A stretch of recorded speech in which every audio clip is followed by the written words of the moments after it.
People magazine says it's got a source on the inside that tells them that P. Diddy's on suicide watch tonight. Do your sources confer the same information? Are they saying it was possible?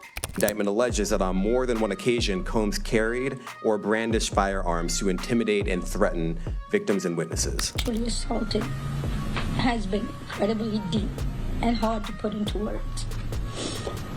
It goes beyond just physical harm caused by Diddy, the iconic music mogul, is currently experiencing a dramatic shift in his life as he adjusts to incarceration at the Metropolitan Detention Center, MDC, in Brooklyn. He can't go into a regular housing unit because somebody will take him out for sure. Somebody's gonna get a lot of street credibility out of this. People that are doing substantial time that know they're never getting out, they'll just kill the guy. No questions asked. Upon entering MDC Brooklyn, Diddy encountered an environment vastly different from the luxurious life he once led.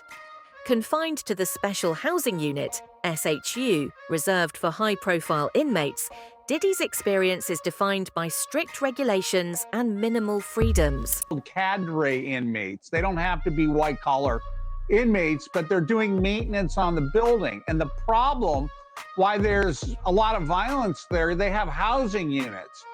And they're mixing bank robbers, drug dealers, rapists with white-collar people. Reports indicate that he is allowed only 1 hour of outdoor time daily, a stark contrast to the lavish lifestyle he previously enjoyed. His new reality includes prison meals of low quality, served from warming trays, which raises concerns about his health and well-being. I'll read you part of that when asked about what this activity is. They say that earlier today, HSI New York executed law enforcement actions as part of an ongoing investigation with assistance from HSI Los Angeles, HSI Miami, and our local law enforcement partners. That is it, confirming that they are conducting what they're deeming law enforcement action, which could indicate search warrants being conducted there, could indicate arrests being conducted. We just don't know at this hour specifically what that law enforcement action is. It is worth pointing out, though, that Combs himself obviously has faced significant legal woes in recent months. I'll give you just the highlights of what actually occurred. In November, he was sued for rape and abuse by a former partner. That lawsuit was then settled very quickly. Diddy's isolation in the SGU adds further stress to his situation. Due to his celebrity status, he is separated from other inmates to avoid becoming a target for violence or manipulation, which often plagues high-profile prisoners. This separation, while meant to protect him, likely exacerbates feelings of loneliness and anxiety, common among inmates facing such intense scrutiny. For him, yeah, he is on suicide watch. This guy thought he would have went home. All of a sudden, he didn't get bond. Remember, the first night that he was there, he was like an overnight guest. When they told his bond hearing, now they checked him into the system, and reality has hit him. And I understand that he has a shrink coming by his cell to see him several times a day. Compounding Diddy's personal struggles are his escalating legal troubles. Recent raids on his homes in Los Angeles and Miami uncovered various items. sexually assaulted has been incredibly deep and hard to put into words. It goes beyond just physical harm caused by and during the assault.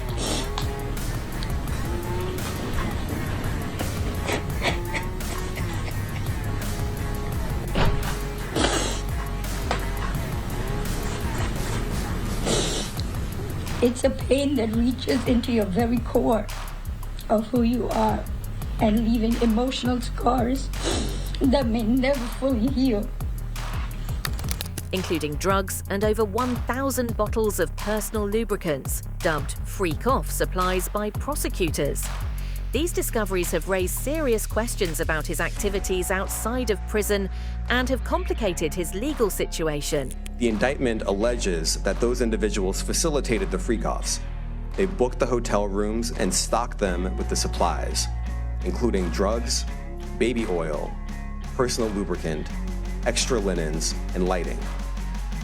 When the hotel rooms got damaged, they helped clean it up. prosecutors are also dealing with terabytes of data from devices seized in the raids, which could include evidence of witness tampering and other alleged crimes. Lubricant and baby oil that Combs' staff allegedly used to stock hotel rooms for the freak-offs, more than 1,000 bottles altogether. Here are some of the items that we recovered during the searches.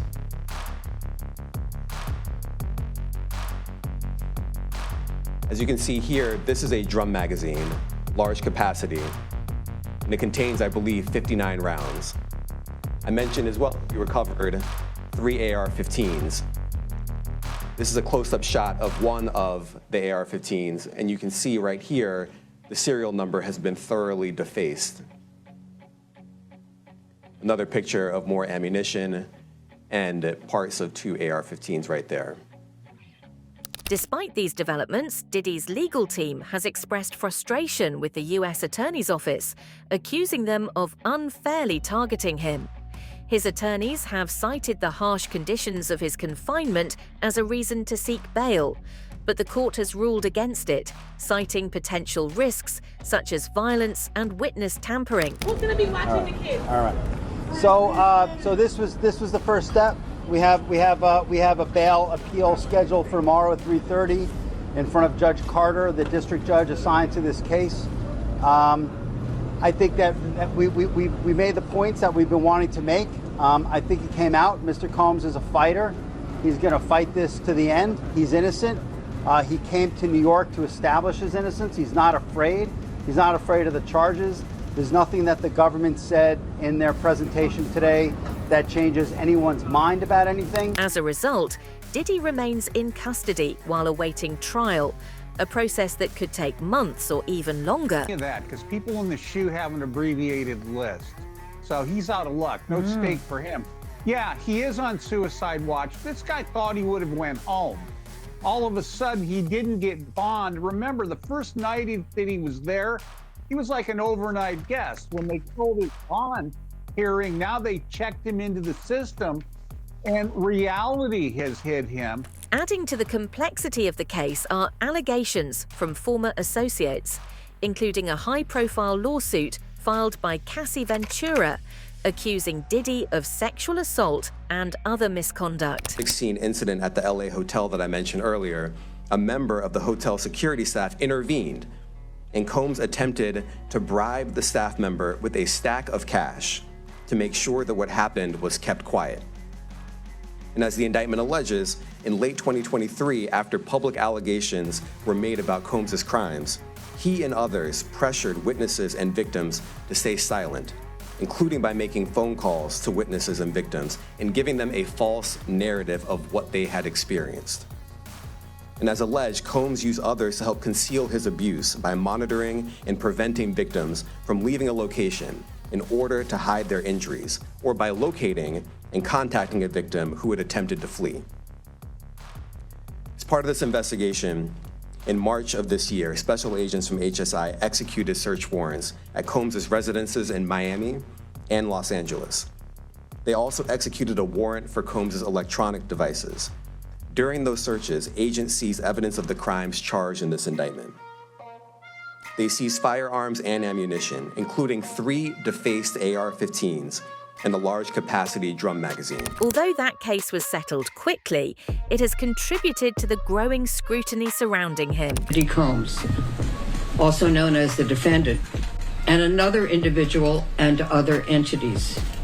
The complaint alleges in part in the first cause of action that defendant Combs and another defendant committed a, quote, violation of New York City Victims of Gender-Motivated Violence Protection Act by viciously and violently forcing sexual contact, oral sex, and sexual intercourse on the plaintiff, end quote.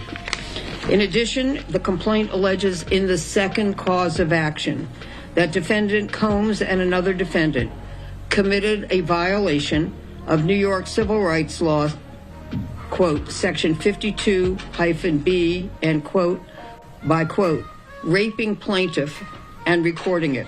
Diddy's current predicament is a sobering reminder of how quickly fortunes can change.